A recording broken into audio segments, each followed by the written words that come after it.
Hi, welcome to Nicky's vlog, and today apparently I am outstanding. And what I mean by that is the Financial Times in the UK every year publishes a list of the FT 100 outstanding individuals, and by that they mean LGBT plus executives that are positive role models for the necessary change in culture that we need in order to promote diversity and inclusion.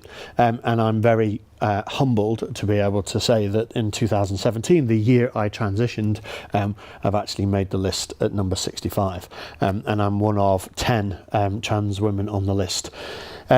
And it's taken me nearly a month to kind of pluck up the courage to do this video and say thank you to some people, at least in part because I really, to start off with, I felt like a bit of a fraud. And I felt like a bit of a fraud because all of these other 99 people, and some of them I know and admire, are to me much more worthy of being on the list than me, because they've been fighting this battle for much longer, and they've got massive tales of woe and them overcoming the odds and having to fight to be who they are in the workplace. And the reason I feel a little bit unworthy is that I haven't had any of that. Like, this has just been a purely wonderful journey for me. The last 5 years have been wonderful, and learning to be Nicky instead of Nick has been the gift of my life, and I don't regret a single moment of my transition or a single moment of this journey at all. And it's all been largely very positive for me because I'm at the top of an organisation, not at the bottom. I don't have to worry about other people above me, and so I haven't been afraid for my job or my career whilst doing this.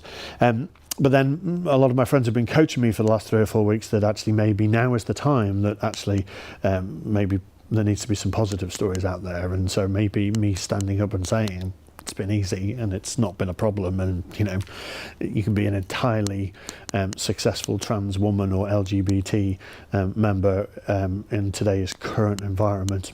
There's a few bumps in the way, but it's fine, is a good message. And so I'm proud to be outstanding and have it on all my emails and kind of telling everybody about it, and I am really quite humbled and thankful to be on the list.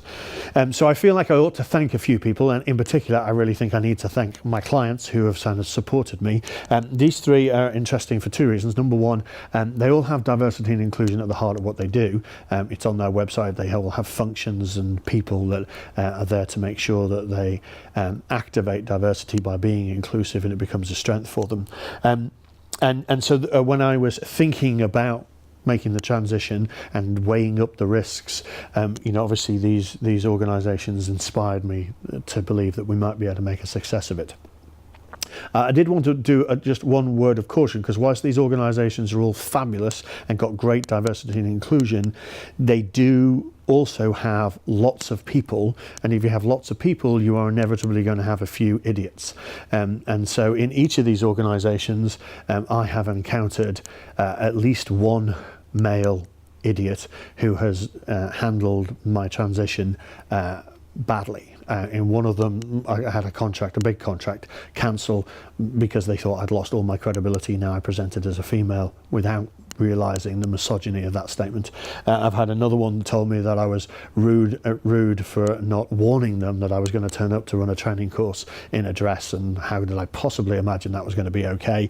And even in one of the organisations here for which diversity is a core value proposition for them, I had a senior member, the person who managed my contract, have one of his people phone me up and say, you need to stop talking to our staff about being trans because you're making them feel uncomfortable, and it doesn't seem to be supporting the diversity and inclusion agenda if you've got individuals that are fighting against it.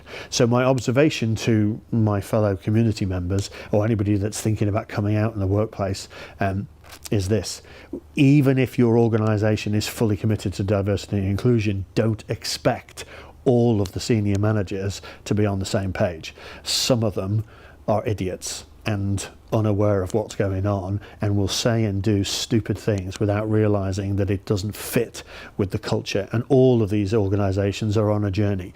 Don't judge a book by one bad page. Look at the cover, look at the whole thing. So thank you to these people, thank you to these organisations for standing by me and us. And then the second thanks I need to give to my staff. 2 years ago, when we were planning the rebranding and the repositioning of M62, I sat at dinner with them in a fabulous little black dress and said, you know, you see me half the time as Nick and half the time as Nikki, you know, who do you think should be the CEO of the new business? And I genuinely expected them to say, we don't care, it's you in a dress or it's you in a suit, do what you like. And they shocked me by all bursting out laughing.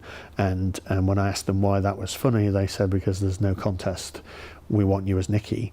And when I said why, they said, because you are softer, nicer, more approachable, more easygoing, less aggressive, less in your face, you know, much easier to come and sit with you and ask you for help than you ever were when you presented as Nick.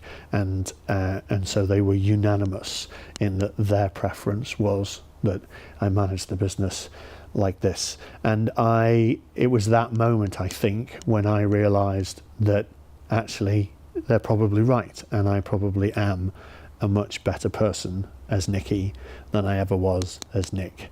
And so thank you to the people who nominated me for the list. Thank you for the people who judged I was worthy to be on the list.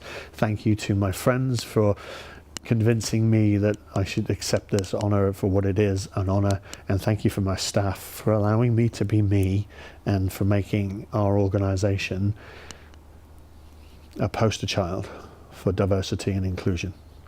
Thank you.